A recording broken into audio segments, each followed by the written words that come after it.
Bismillahirrahmanirrahim. Assalamualaikum warahmatullahi wabarakatuh. Bertemu lagi dengan Tahsin Media Belajar Tahsin. Di video kali ini kita akan sama-sama belajar tentang hukum mim sukun. Sebelum dilanjutkan, jangan lupa untuk subscribe dan nyalakan lonceng notifikasinya supaya tidak ketinggalan video-video terbaru dari channel ini. Jika pada video sebelumnya kita belajar mengenai hukum mim dan nun bertasydid, maka pada video kali ini saya akan memaparkan mengenai hukum mim sukun. Mim sukun ketika bertemu dengan huruf hijaiyah, maka dia dibagi menjadi 3 hukum, yaitu ikhfa syafawi, idgham mithlain, dan izhar syafawi. Berikut penjelasannya. Yang pertama, mim sukun bertemu dengan huruf ba, maka hukumnya adalah ikhfa syafawi. Atau dengan kata lain, huruf dari ikhfa syafawi adalah huruf ba. Maka dari itu, sebagaimana dijelaskan di awal, hukum ikhfa syafawi ini terjadi ketika ada huruf mim bertemu dengan huruf ba. Cara membacanya adalah dengan menyamarkan bunyi huruf mimnya. Atau ketika membaca huruf mim sukunnya, makhrajnya tidak sempurna.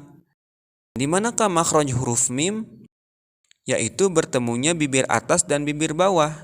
Artinya bibirnya tertutup rapat dan sempurna. Sedangkan pada hukum ikhfa syafawi, antara bibir atas dan bibir bawah ada celah atau terbuka walaupun sedikit. Dengan demikian, maka bunyi huruf mimnya tidak akan sempurna, sesuai namanya yaitu ikhfa, yang artinya samar. Maka bunyi huruf mimnya akan menjadi samar antara bunyi huruf mim dan ba. Itu karena huruf mim dan huruf ba memiliki makhraj yang sama, yaitu di 2 bibir. Untuk penjelasan mengenai makhraj akan kita pelajari di lain kesempatan. Berikut ini adalah contoh bacaan ikhfa syafawi. Tarmihim bihijaratin. Nah, maka ketika ada mim sukun bertemu huruf ba tadi, bunyi huruf mimnya menjadi samar. Tarmihim bihijaratin. Kalau bunyi huruf mimnya sempurna, maka akan seperti ini. Tarmihim bihijaratin. Tapi karena ini ikhfa syafawi, maka menjadi samar. Tarmihim bihijaratin. Kemudian contoh yang kedua. Wa ma hum bimu'minin. Kalau bacaan huruf mimnya sempurna, maka akan menjadi seperti ini. Wa ma hum bimu'minin. Itulah contoh dari ikhfa syafawi.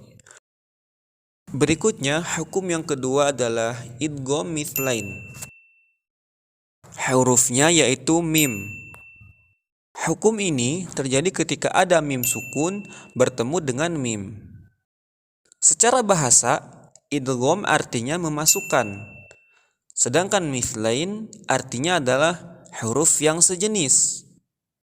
Nama lengkap dari hukum ini adalah idgham mithlain shaghir.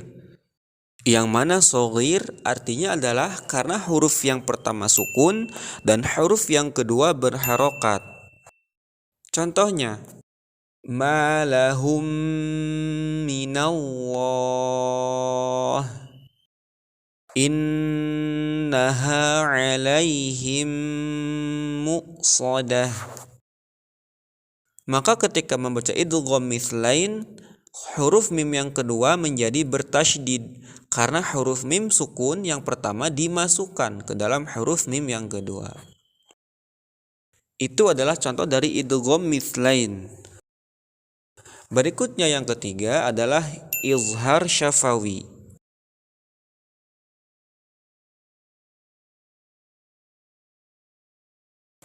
hurufnya yaitu huruf-huruf hijaiyah selain dua huruf tadi, yaitu huruf mim dan ba. Dengan kata lain, huruf izhar syafawi ada 26 huruf. Sesuai dengan namanya, yaitu izhar yang artinya jelas. Sedangkan syafawi artinya adalah bibir. Cara membacanya adalah dengan membaca jelas huruf mim sukunnya. Berikut adalah 26 huruf izhar syafawi.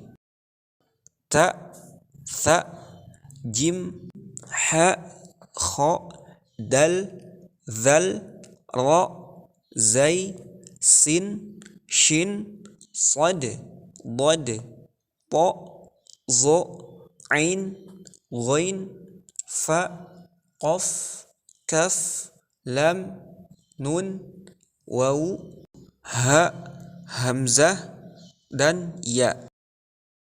Berikut ini adalah contoh dari bacaan izhar syafawi. Yang pertama, contoh dalam dua kalimat. Lakum ayatun.